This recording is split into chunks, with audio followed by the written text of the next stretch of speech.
Hello there, welcome to the next episode, if you can call it that, in this little series thing, I don't know, where I go through all of the games that I played through each month of 2021.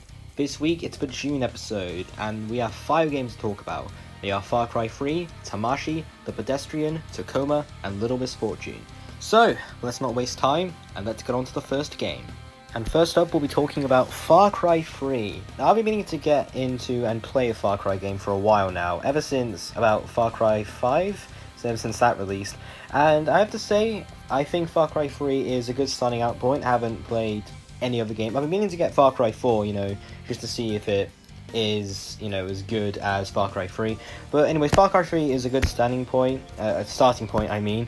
And, I felt it was live up to the expectations, and it's a fun game to play, and I know I'm saying "and" a lot, but bear with me.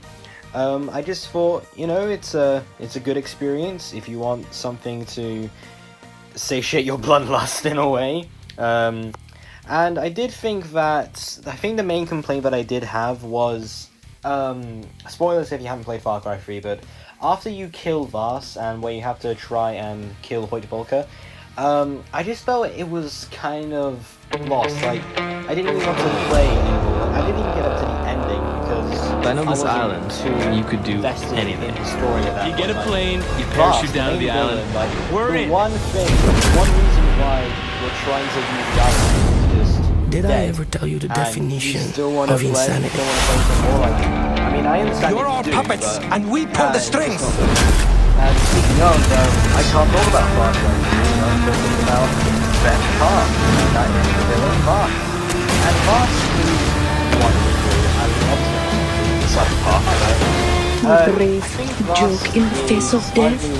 We are the warriors of the Rakia, and I will lead you to glory! But anyway, I just really love the performance by Michael Mando, and I think he delivers it brilliantly. And he has such an overwhelming presence in the game. Like, even though he's only in for 16 minutes, you feel the dread. He's the main reason why you keep going. Like, I don't know if it's true for other Far Cry games, but I think Vaas, the villain, is better than our protagonist, who was pretty bland, if I do say so myself. But anyway, I'm waffling here, but I did really enjoy Far Cry 3, maybe expecting the other Far Cry games, and let's get on to the next game. Next, we have Tamashii. And Tamashii is a very weird game, quite possibly one of the weirdest games I've ever played. Like, it's very underground and not many people have played it from what I know, but aside from that, I don't think many people would want to play because just look at it.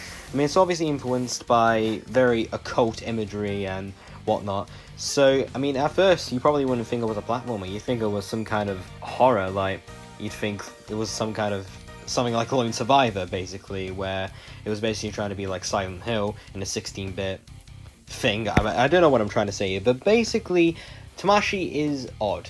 As a game, it's decent, like, the imagery and the art style presented is very weird, as I've said before, and it might freak some people out, and the platforming and the puzzles it presents is okay. Like, it wasn't very engaging, but, it was fun, it was decent. And aside from that, I don't really have much to talk about Tamashii. Despite what it looks like and despite what it plays like, there's not really a lot to talk about. So aside from that, that was Tamashii. Let's get into the next game. Next, we have The Pedestrian. The Pedestrian is one of the most creative games I've seen in a long time, and that's mainly due to its premise, where you're a little man or a little woman, depending on what you chose at the start, and you go through signs. Could be road signs, could be road signs or something else, and you just solve puzzles trying to get to this location at the end. You don't know where, but it's there, that's your goal.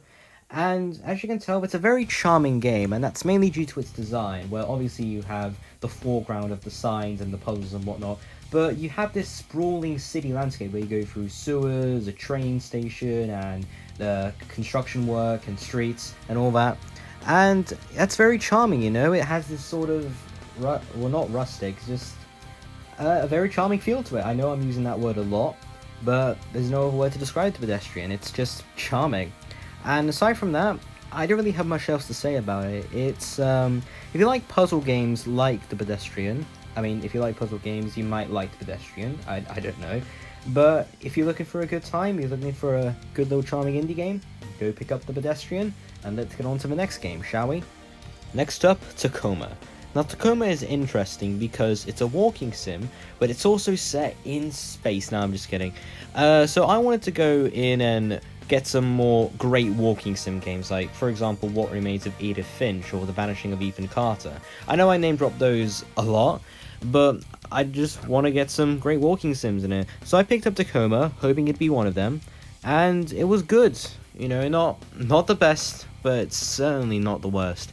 I did like how it looks, like the general aesthetic of this spaceship, and there's basically just, you're traveling onto this unknown thing where you have no idea what's going on, and you're just trying to unravel what exactly happened here, and the holographs, if you can call them, the holograms, that's the right word, of the general crew, just trying to see how they cope with the news where they might die, you know? They might die, and nobody's around, and the company who makes it just profits off of it, kind of like what it did in the original Alien. And aside from that, I thought it was good. I think the one thing that really bugged me was the ending, where, like, you know, it's kind of, let me try to explain. It kind of fell out of nowhere, like it kind of wrapped up too quickly. Like, I think Tacoma was too short. Like, by the time I was like, wait, that's it? But yeah, I just kind of felt where I kind of was left wanting more, really, and not at the same time, if that makes sense. I mean, but aside from that, Tacoma's a fine game, you know. Thing to know, it was also made by the people who previously made Gone Home, so I might have to check that out as well. And aside from that, yeah, that was my thoughts on Tacoma. Let's go into the final game. And the final game we'll be talking about is Little Miss Fortune. Little Miss Fortune is been on my eye for a while now, especially since this was made by the same people behind Franbo, and I've never really gotten a chance to play it, but I really do want to. But anyway, let's get behind the point. Little Miss Fortune is, well, on the surface it looks like a cute game, and it is, but it's also really dark. I mean, not as dark as Franbo, but, you know, how do I explain it? Basically, it's a master at black comedy, and it does try to present this story where it's like there's something going on behind the narrator, and obviously, because you mentioned at the start, this is the day Miss Fortune will die, and it forced Miss Fortune being the character of a little girl, and, you know, I just thought it was interesting.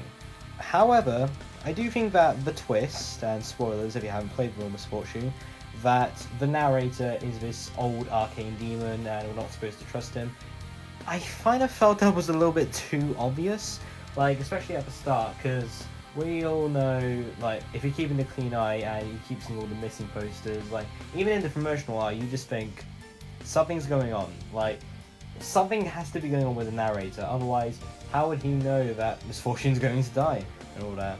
So, yeah, I just kind of felt it was more fleshed out, I guess.